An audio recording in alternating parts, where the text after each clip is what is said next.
Hello. Yeah, cool. Can we revert to people coming up here? Yeah, I think we should.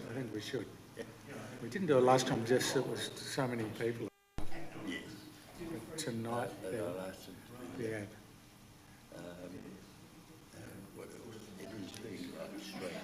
Yes, that's what I'm checking out now, making sure it's working.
Good evening, everyone, and welcome to this, our third session of the Progressive Christianity Forum for 2025. A special welcome to those who are here for the first time, and also for those who are participating online. And as we gather together, we acknowledge that the land on which we meet has been occupied for thousands of years by the Kaurna peoples.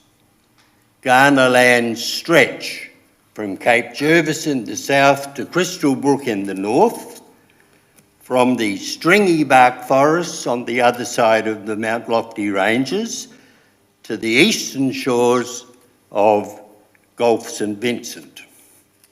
And we recognise First Nations peoples as having the oldest living cultures in the world, and we commit to walking together into the future.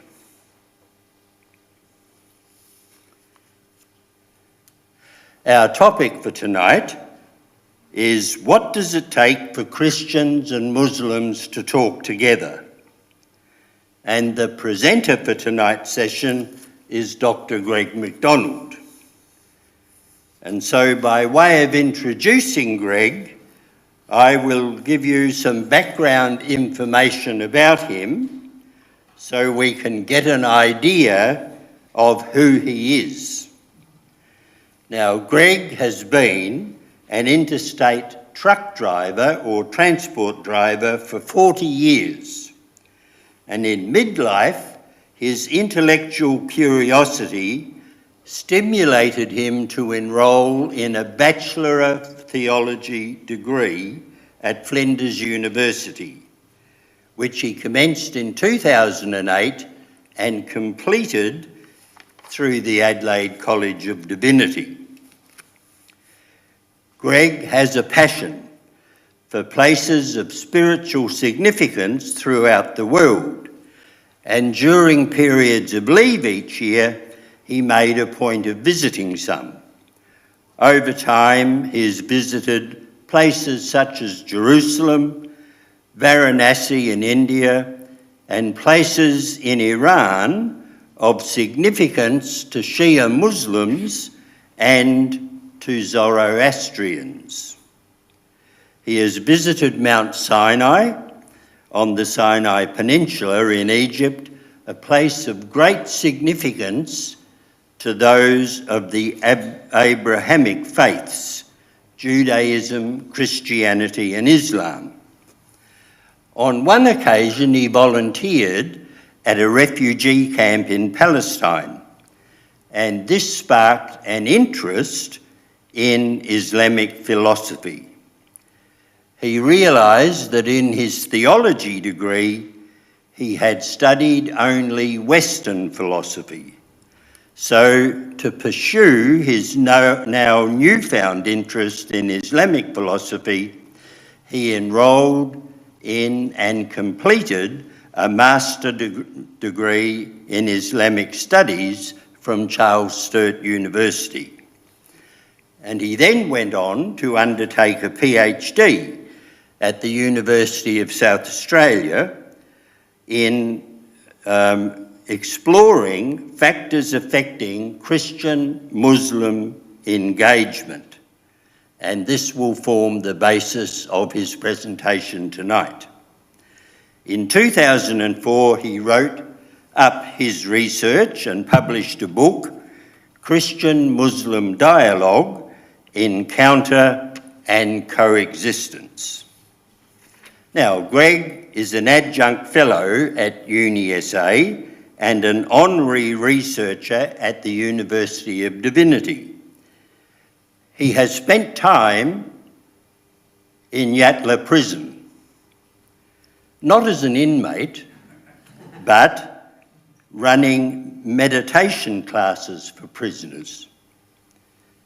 In terms of employment, Greg is employed as a pastoral care practitioner in Calvary Aged Care, along with part-time interstate truck driving, which he still does regularly. So, given your background, Greg, and the heightened need for Christian-Muslim dialogue in today's world, we are very much looking forward to your presentation and what we might learn from it. So, over to you.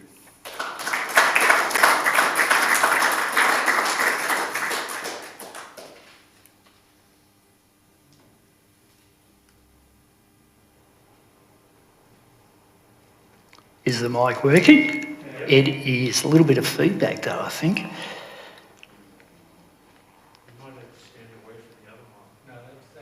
That's turned off? Well, thank you for that very kind introduction.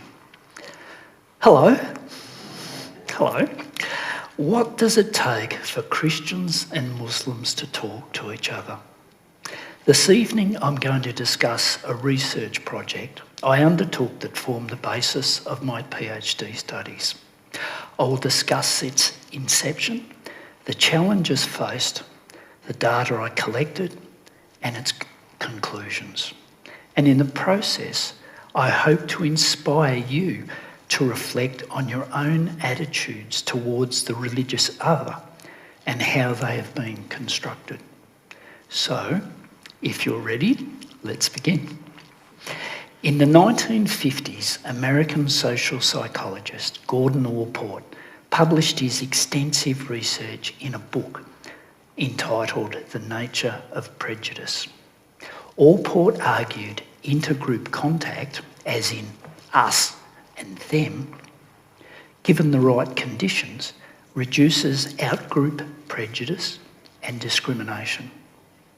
Now, whilst this may not seem surprising to many of us here today, in 1950s America, this was quite a bold claim, as historically it was thought the best way to avoid intergroup conflict was by separation.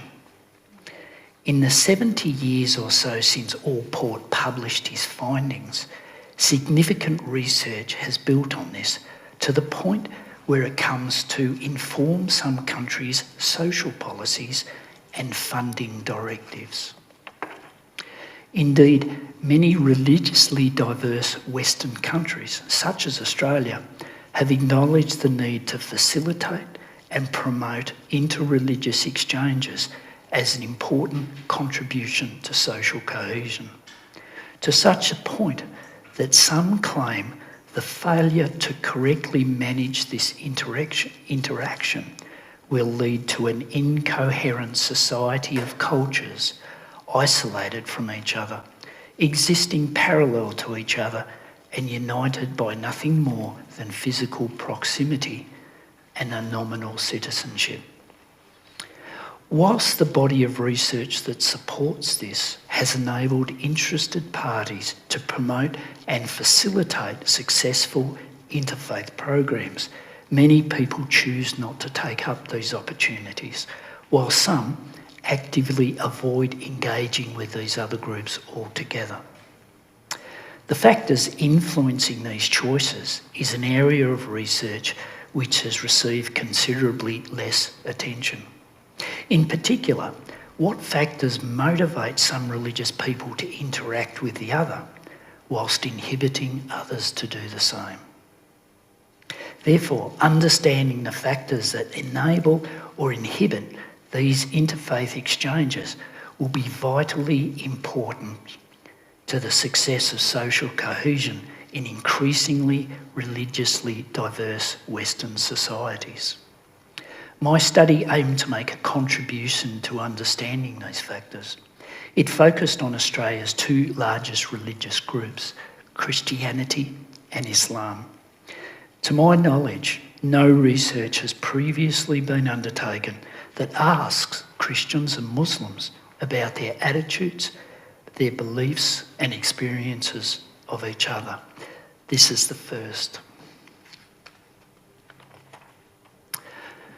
Recruiting participants for this research proved extremely difficult.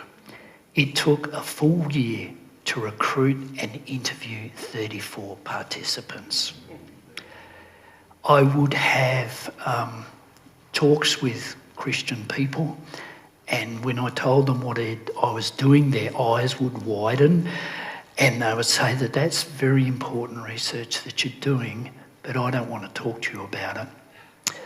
I would have people from the Muslim community ring me and ask me what my motivations are, and we would chat through that, and they would decline an invitation to talk with me.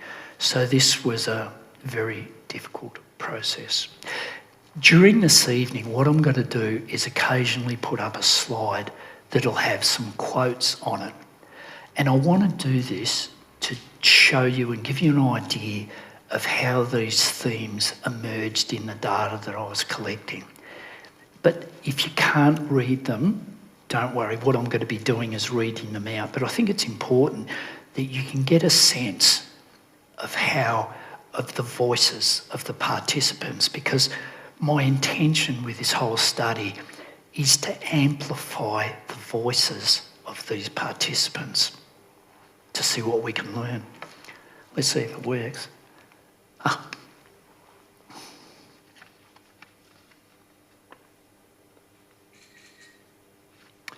So, my study involved 34 interviews with leaders and everyday adherents from the Uniting Church and the Sunni Muslim communities here in Adelaide. Participants were mixed gender. They were all Australian citizens or permanent residents, over the age of 18 and actively engaged in the rituals of their faith. The reason I chose the Uniting Church was arguably it's the largest non-hierarchical church in Australia, and historically they have a significant place in South Australia's history. Plus, I'm a member of the Uniting Church and I wanted to know what's going on. Really, yeah. The reason I chose the Sunni Muslim community specifically is they're the majority, and I didn't want to start getting into subgroups of minorities, so I aim for Sunni Muslims only. And it's important to understand that the results of this research and what I'm going to talk to you about tonight should not be considered generalisable, as they are specific to this participant grouping at the time and the place of this research. However, it does give us a previously unknown glimpse into the personal attitudes, experiences and beliefs of everyday Australian Christians and Muslims toward the other. Firstly, let me explain what I mean when I use the term interfaith dialogue, just so we're all on the same page. Today, the term interfaith dialogue applies to a multitude of different types of exchanges. These can range from the formal to a neighbourhood encounter in the local shops between people of different faiths. These different types of exchanges have been categorised by the Vatican Council for Interreligious Dialogue into 4 distinct domains. The dialogue of theology is probably what comes to mind for a lot of people first. And this is the type of thing that would involve religious leaders or so-called professional interfaith practitioners, and they would discuss truth claims about the nature of reality. They'd talk about doctrine, scripture, and those types of things. So that would be a dialogue of theology. A dialogue of spirituality is where faith groups come together, perhaps in something like a prayer vigil. And an example of that, if you cast your mind back to the terrorist attack in New Zealand, where Muslim worshippers were killed in the mosques, that many faith groups in Adelaide went to the Marian Mosque for a prayer vigil. So that type of thing would be considered the dialogue of spirituality. And the dialogue of action is when multi-faith voices come together to address social issues. So again, an example of that here in Adelaide, when refugees were taken to Inverbrackie and faith groups would go and support them and come together to build a voice for a just and compassionate society, and argue that this wasn't the case in that instance. The last one is the dialogue of life, and this is, well, academics would call it ordinary cosmopolitanism, but this is just engaging with the other in the course of our everyday lives. And this may be a work colleague, the local store owner, just somebody who you're interacting with who may be of a different faith. So when I talk about interfaith dialogue, I want you to think in this broad way that it does encompass all these different things. So, what did I find out? With the exception of one Christian leader, all participants considered Christian-Muslim dialogue as an important mechanism in promoting greater social cohesion. The importance of this emerged from a recognition that some of the elements necessary for social cohesion, such as mutual respect and trust, are currently absent in this relationship.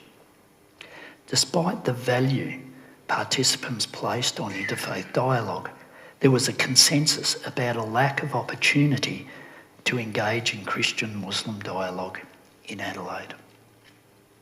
So, why is that? A key finding of this research is that Christian participants did not see Christian-Muslim dialogue as a priority for the church, because the church's priority was for its own struggle to survive. Participants accepted that local congregations were facing issues relating to increasing secularism, an ageing demographic, declining membership, and an internal dispute over social issues such as same-sex marriage. The combination of these issues effectively absorbed the energy of the church and promoted a greater inward focus.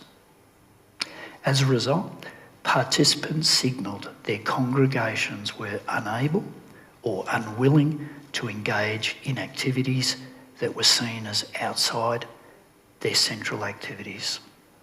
And at this point, I'd like to show you some quotes at this point, just to give you a sense of how this emerged out of the data I was collecting. An ordained minister said, "For the older members, there would have been an assumption 20 years ago that the congregation would just go on forever. Now they can see that it won't." A uniting church member said to me, "I think we're probably getting old. We enjoy fellowship, but we're not so interested in Bible study or outreach. We love our getting together, but outside, who are they?" An ordained minister said, "We don't put ourselves forward like we once did. There is an awareness that the next generation is not coming through and churches are closing." So that just gives you a little snippet of how this was emerging in the data that I collected. Another significant finding was the issue of lack of Muslim leadership in motivating their followers to engage in interfaith dialogue. Again, let me give you a couple of quotes just to give you an understanding or feel of how this started to emerge. A member of the mosque said, "They're like sheep," speaking about his congregation. If their imam doesn't do something, they won't do it because they feel they'll turn around and say, what if what I'm doing is against Islamic teachings or law? An imam said, "The elders sometimes feel we have made a big mistake choosing to come to Australia. They see their children are going out of their control, and by advocating Christian-Muslim dialogue, they might say, okay, now you are teaching our children about Christianity. We are protecting and preserving our identity, our children, and you are allowing them to become Christian." One of the reasons for a lack of leadership in this regard, excuse me for a minute.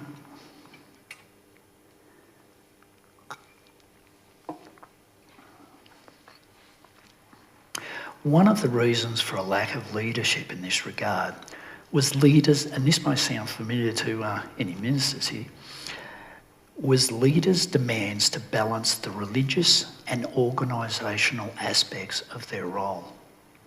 These requirements were further complicated by potential constraints within the overseeing organisational governance of the mosque.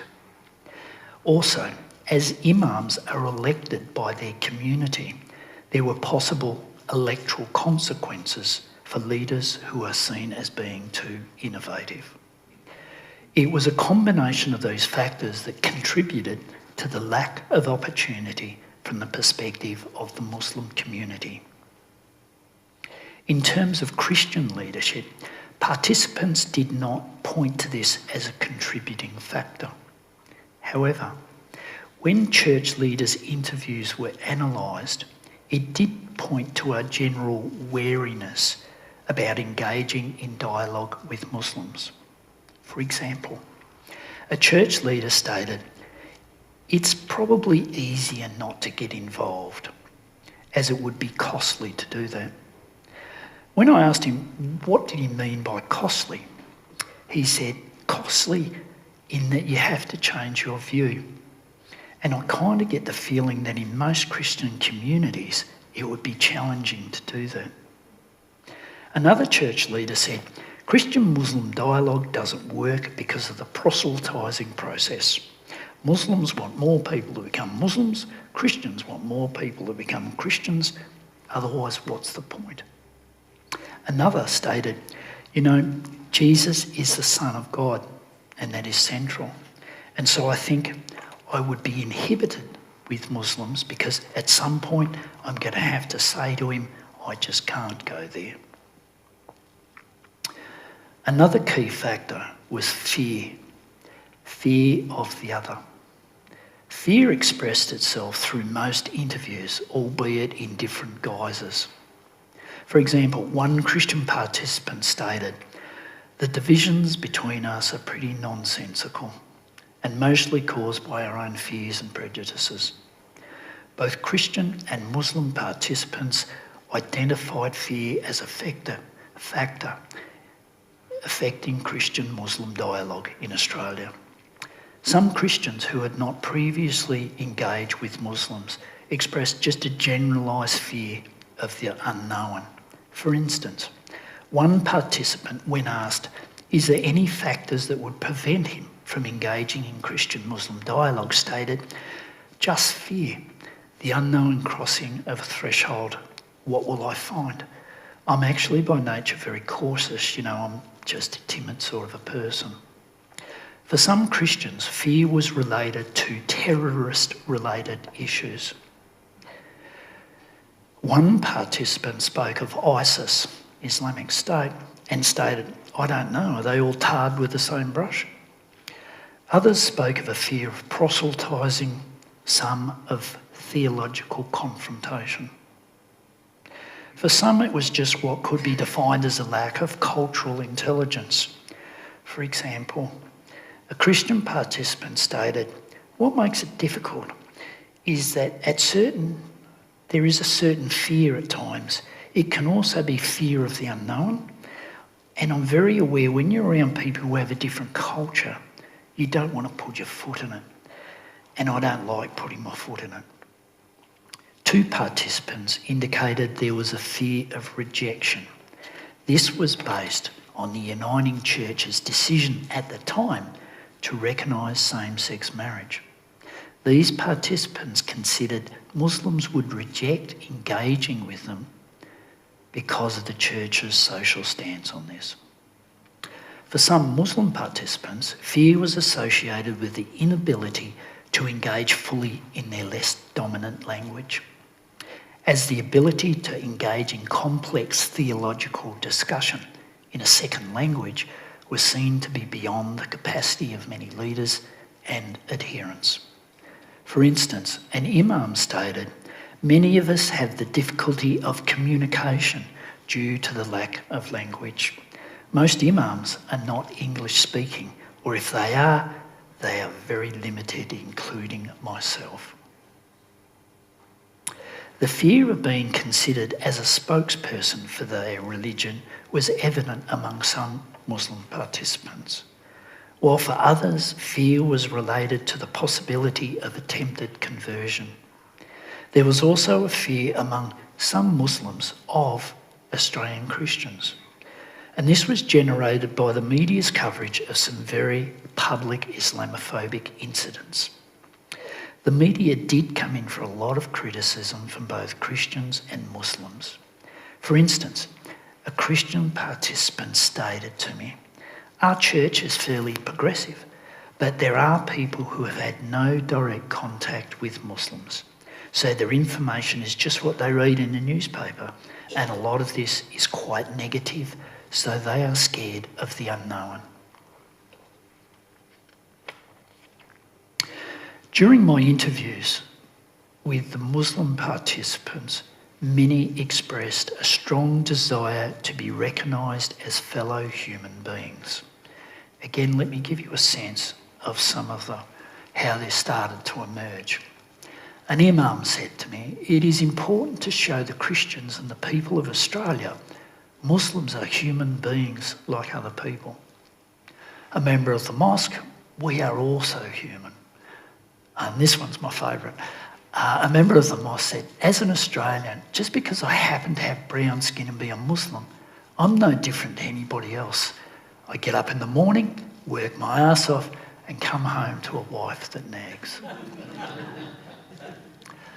Another member of the mosque, in a statement, said, "It's important so we can live together as humans."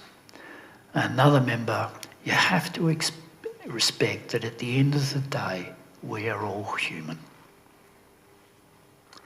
From this selection of quotes, you can get a sense of how this began to emerge in my analysis, albeit in varied ways, but with an observable regularity.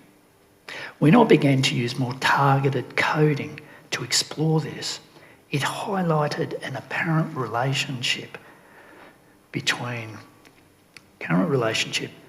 the desire for their humanity to be recognised and a complex web of interconnected factors. These included themes of racism, the media, Islamophobia, terrorism, historical narratives, geopolitics, and ignorance.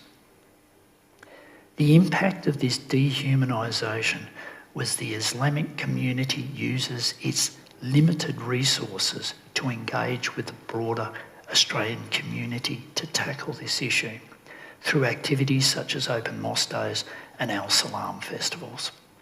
So in other words, the Muslim community using their limited resources to address the broader Australian public rather than Christians specifically. And they tend to feel that, well, Christians would be a part of that broader Australian community. This one will be hard to read, but I just want to give you a sense of, you can see from this, it's like a set of scales. The positive factors influencing Christian-Muslim dialogue were generally informed by deeply foundational beliefs, such as religious responsibility and a sense of multicultural citizenship. But as you can see, this wasn't enough to counter the negative factors. In particular, Muslim participants exhibited a strong sense of religious commitment to engaging in dialogue with Christians. Participants would often quote verses from the Quran that supported respectful dialogue with Christians. For example, reference in the Quranic passage that states, God made us into different tribes and people so that we may know each other. Participants made comments such as, the Quran made it clear, if God wants you to become one nation and people, he could have done that. Basically, it is a test for us. Some participants envisioned Christians as co-religionists who could join with Muslims in combating secular influences. Whilst the influence of religious responsibility was not as strong among Christian participants, there was still a considerable influence of Jesus' inclusivist actions and teachings found amongst this group. The notion of a shared monotheistic relationship was also present among some. Similarly, Australian multiculturalism acted as a positive influence on Muslim attitudes towards engagement. There was a critique, however, that Australian multiculturalism still had not reached a fully functioning maturity. Nevertheless, its inclusivist ideals were shown to be a strong influence among Muslim participants. This influence was more subtle among Christian participants as they did not reference multiculturalism specifically. Rather, there was an acceptance that Islam is a part of today's multicultural Australia. And as such, there was a need to create harmony and to facilitate the building of community. So, as I mentioned earlier, that this research involved probably 34 hours of interviews, transcribing and analysis. So what I've tried to bring tonight is just some of the main points to discuss with you. So to summarise the points that I've been talking about so far, that there was a consensus that Christian-Muslim dialogue was important and that there was a lack of opportunity to engage in this in Adelaide. The factors for this, the main factors for this that I brought up tonight, was that Christian-Muslim dialogue was not a priority for the church because the church's priority was for its own struggle to survive. A lack of Muslim leadership in promoting these types of interactions, fear in its various guises, and the impact of dehumanisation and Islamophobia. Added to these were also personal and congregational apathy, time restraints, and limited resources.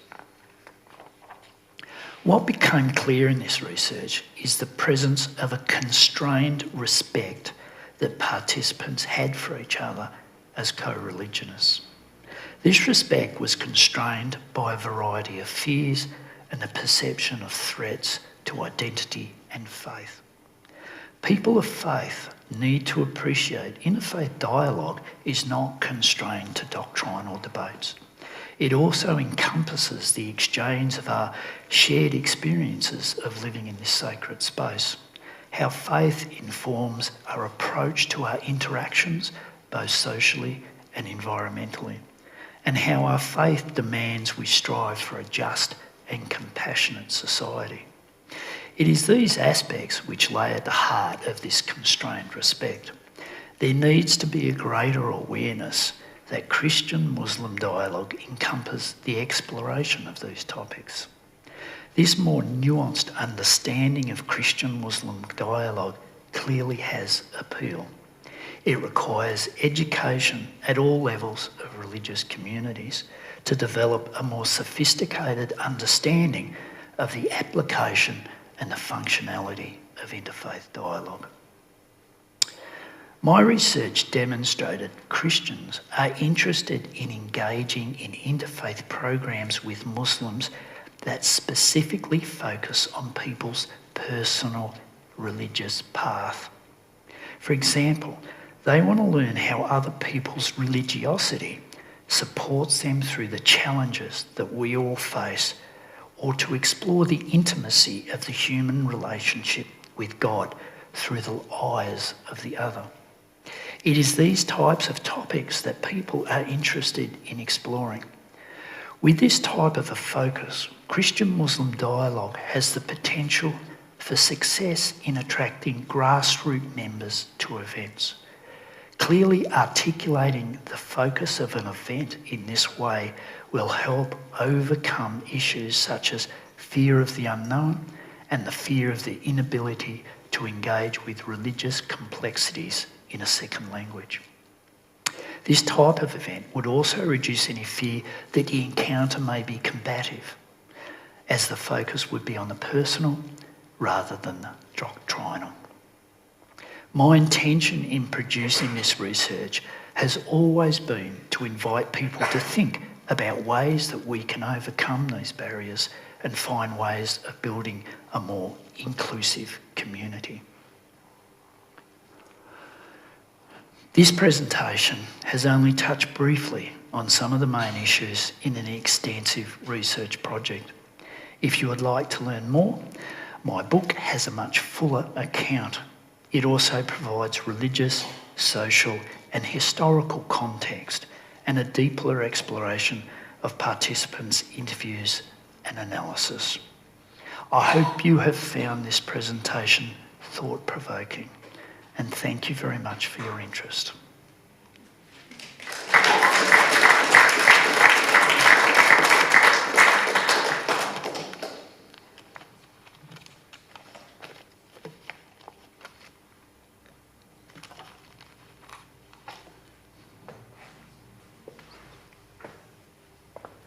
Thank you, Greg, for a very stimulating and broad-ranging presentation, to which I'm sure you will have some questions and comments.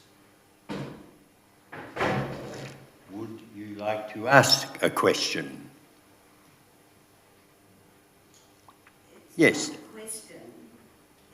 Sorry, what we're going to do is people that are going to ask a question, we're going to ask them to speak from here so that the people on live streaming can catch it as well.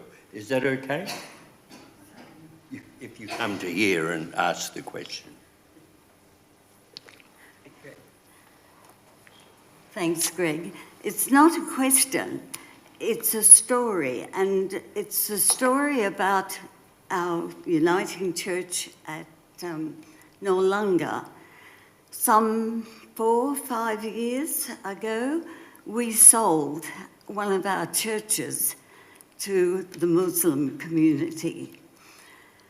And over the years, we have had a wonderful relationship with that community.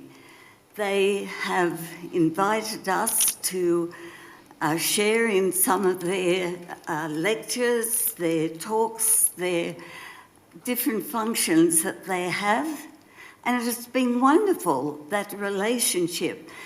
We also provide emergency food for communities in need, and the Muslim community helps us with that.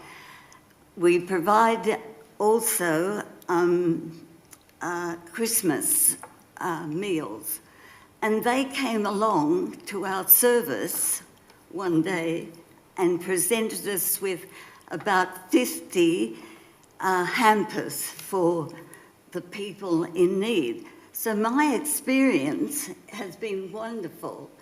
And the women, we go to the women programs sometimes, and so my experience may have been because I have a different outlook because of living in Indonesia for some years, and I just wanted to share that with you, that it's positive.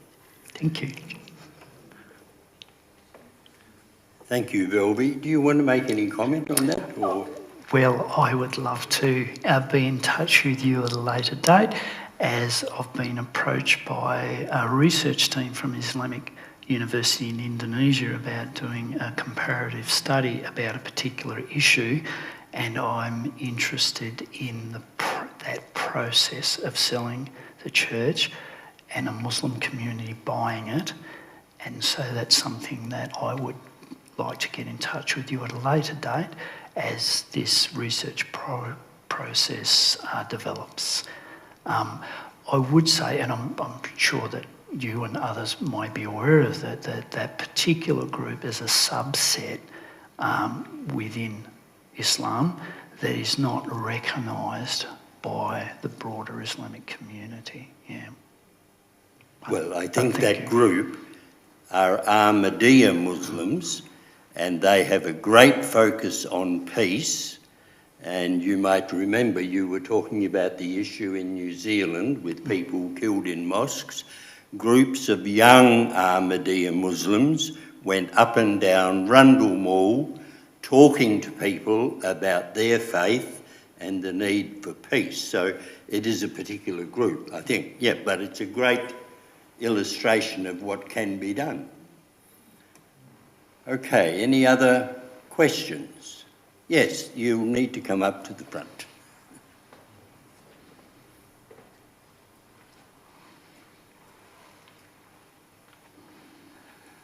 Thank you, Greg. Great research, beautifully presented.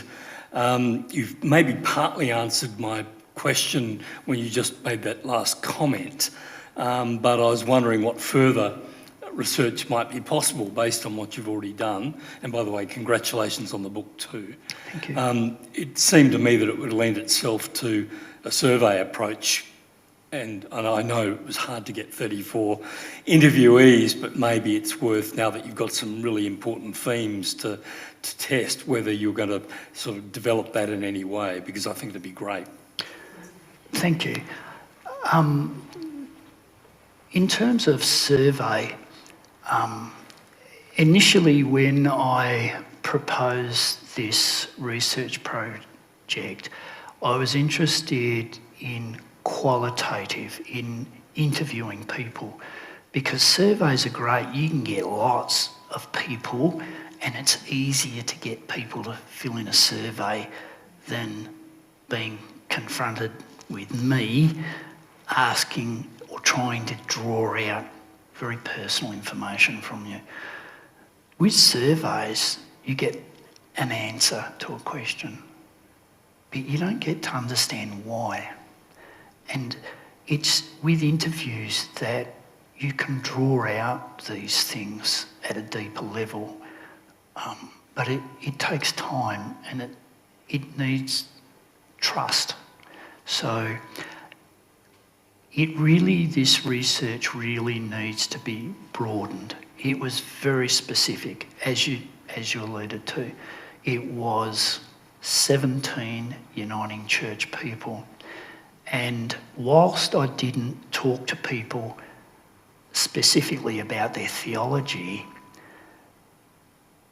there was really only one who I would have considered on the sort of evangelical progressive spectrum, sort of towards the evangelical slant, that, you know, if we sort of think about churches that have a greater emphasis on divinity, or churches that have a greater emphasis on the works.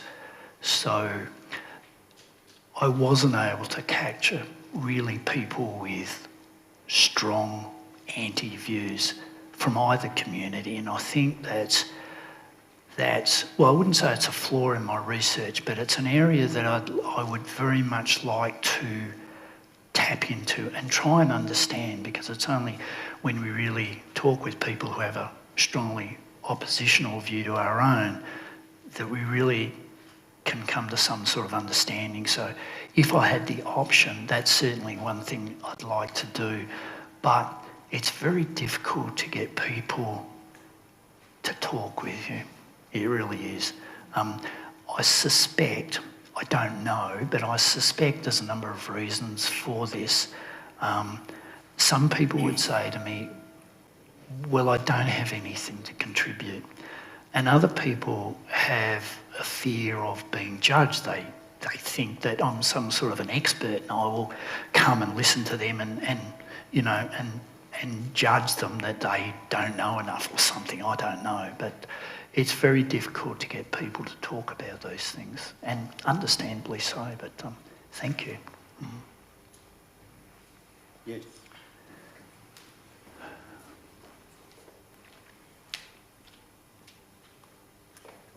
I was very interested in your comments about language being a divide, Yep. and also marriage being a divide. Our marriage laws in the Uniting Church. I think I'll go with the marriage one because that's the most general. I had the opportunity when I was young to actually have an arranged Muslim marriage, and it was with Iranians because they respected our Uniting Church views towards women. And the woman was an heiress, and she was looking to have those kind of freedoms. It did involve that I became a proselyte, I think is the term. Yeah. So there's several stages, and they discussed that with me, and that was acceptable. And they also made the point that Jesus has a particular role, and so they were also impressed that I was a confirmed Christian. Later on, I tried to follow up on those things, and I purchased my own Quran, and it was in English. And then I had trouble working through it on my own. And of course, what you do is you actually enrol with an imam, and he has fellowship classes with you directly. So a lot of it. And then speaking with my Muslim friends, a lot of the impenetrable nature of the Quran compared to my enjoyment of Bible study is due to the fact that I didn't speak Arabic. A lot of the poetry is beautiful and there's extra resonance there. So I saw when you mentioned both marriage and language, they're two parts that I've come in my own interfaith aspects. So thank you very much. Thank you. I would say, excuse me, in my limited understanding that many people might have, sorry, I'm getting a bit croaky. Yeah, I would, thank you. Thank you.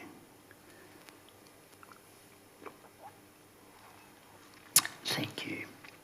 That many people perhaps would like to read the Quran, or they might get a Quran, and with the best intentions start reading it and struggle a little bit.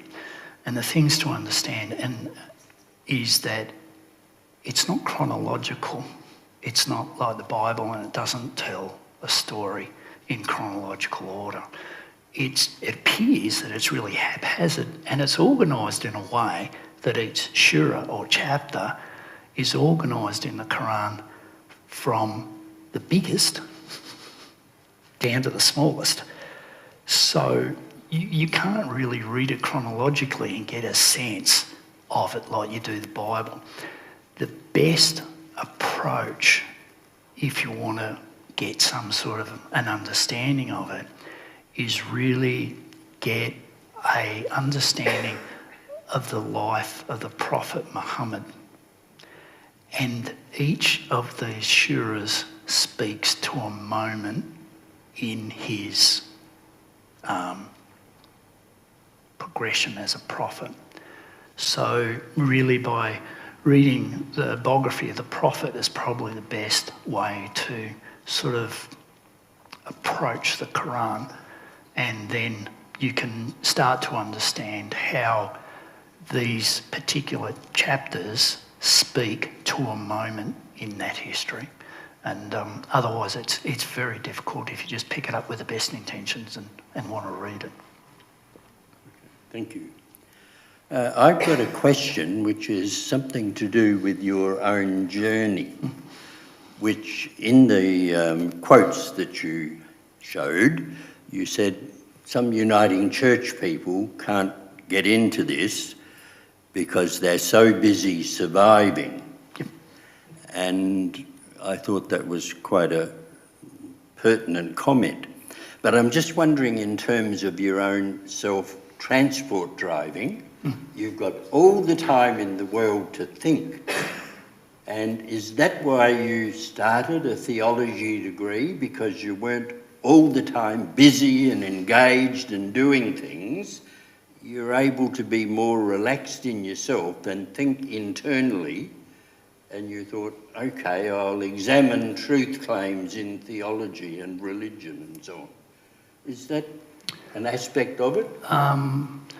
I left school when I was 14 and started work straight away, and have worked continuously, and sort of school wasn't really an issue for me. It wasn't something that we didn't gel too well.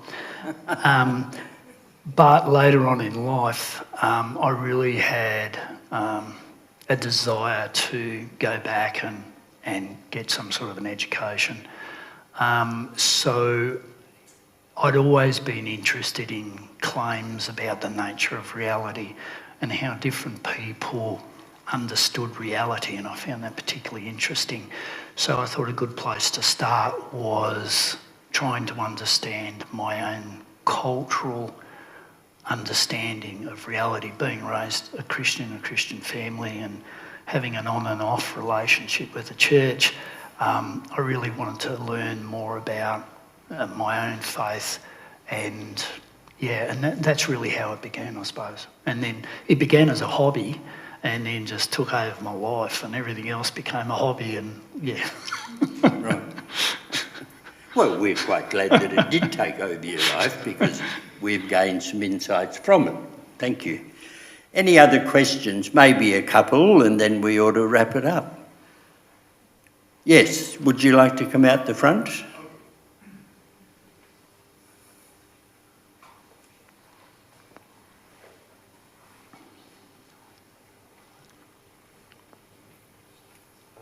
I just want to point out that there are Christian groups in Adelaide and Australia in general which use Arabic language. I've had 3 PhD students from Muslim, from Iraq, Iran, Indonesia, so I've had a close relationship with these people. And they sometimes ask me, what's a good Christian church to go to? You know, just they want to see what Christians do, so I gave advice on these sort of things. And I suggested every case the Coptic Orthodox Church in Adelaide, because the priest speaks speaks Arabic, and there are, in my understanding, 3 major churches in Adelaide. Coptic Orthodox Church, they're going to have 2 or 3 churches in Adelaide. The Antiochian Orthodox Church, mainly from people from Lebanon. They use Arabic and they're speaking. They've had a lot of interchange with Muslims in their own country and here.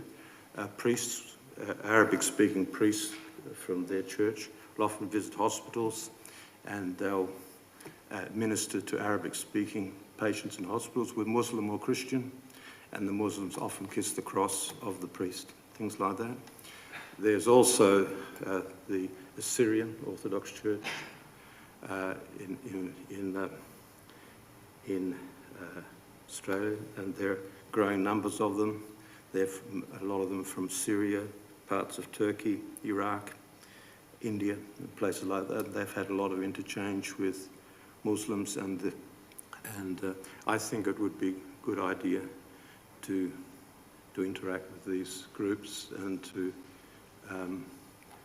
find out the experience of these Christian groups with the Muslim community. Thank you. Thank you. It just so happens that my next door neighbour is a Coptic Christian priest, and some of our church at Adelaide West visited the Coptic church in Hilton and had a wonderful night learning about Coptic Christians. So interfaith can go beyond, well, they're Christians, but different kind of Christians, and it was a really good night. And this person next to us has just started a new Coptic church in McGill, so I think it's only been open about a year, and it's a planting really from the Coptic church in Hilton. Right, one last question, if there is one.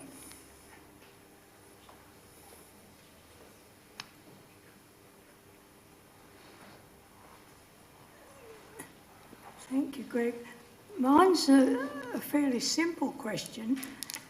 Did you find out why people are Christian or why they are Muslim? Or is it just like many people I know, you are what you grew up in because you were went to Sunday school or your family were that? What is it that gets people to make a change so that they are looking at another religion in a different way? Thank you. It's not a question that I asked people specifically. I was more interested, excuse me, in trying to understand the dynamics of the groups in particular. One thing perhaps that speaks to that in a way was one comment that really surprised me was I was speaking with an African imam, and he said to me that the African community that he was a part of was very much wary of engaging with Christians because they were worried that they would lose members to Christianity. And this was because when these refugees first arrived to Australia, the Anglican Church was wonderfully supportive and helped them. They picked them up from the airport, they gave them fridges and somewhere to live and furniture. And some of these people converted to Christianity because Christians have got all their stuff. And so because of that, there was a real drawback from the African community that they didn't really want to engage with Christians because they were worried that somehow there's this illusion that Christians have all this. And so there's so much complexity with it because we are so much more than just our religious beliefs, where we all have history or culture, we have social issues. So yeah, it's really complex. It's really complex. I'm sorry I can't answer your question though. Yeah, but as I said in the book, it really goes into this a lot more, and it's got interviews, a lot more about the interviews and people's fears and experiences. Did you bring the book? Yes. A copy of the book that people could look at? Yeah, if you like, I could pass it around. Unfortunately, that when I put the proposal forward to the publisher, you could go down one or two ways. You could propose it as a general publication in which there were certain ways that you would sort of propose that would be beneficial for them, or you could go down the other path, which is an academic book. Unfortunately, I thought it would be easy to get over the line if it was an academic book. So as a result, it's only available in hardback and the cost is quite expensive. But I'll pass it around if anyone would like to look at it. Thank you. No doubt it will be available in libraries, and I know it's available in the Uniting Church College Library. It is. Because I borrowed it. Okay, well, thank you very much for your presentation, which I'd have to say was powerful and engaging, and it really stimulated us to think in different ways. And I'm sure if people have got more questions, you might hang about for a while.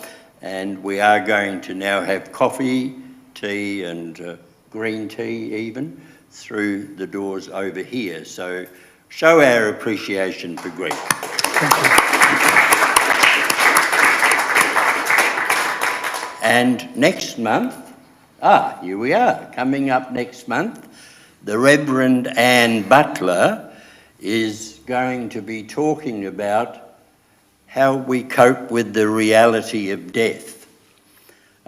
This is a fairly topical topic these days, with people having death cafes, and Anne has run a coffin club at Newland Church in Victor Harbor, which was well attended and very successful. So she's had experience. I'm thinking that you will find this very interesting, and she's a good presenter. So Anne Butler on the Coffin Club is at the first Thursday of May meeting, which is May the 1st. Isn't that some special day? May the 1st, is that? It's what? I thought it was some, I don't know. Why do I think May the 1st is a special day? Some Australian states, it's Labor Day. Oh. We have Labor Day on a different day, but I know when I was living in Queensland, it's Labor Day. Oh, well, isn't there a thing called May Day? Right, okay, it's May Day. So you'll remember that it's on then. And the other thing is, I handed out some feedback sheets. We really do like feedback. We've discovered that people are not inclined to give feedback, but we would like you to, if you could. It's a very simple feedback form, and if you've got suggestions for the future, put them on there as well. Okay, so thank you for your attendance, and we hope to see you again.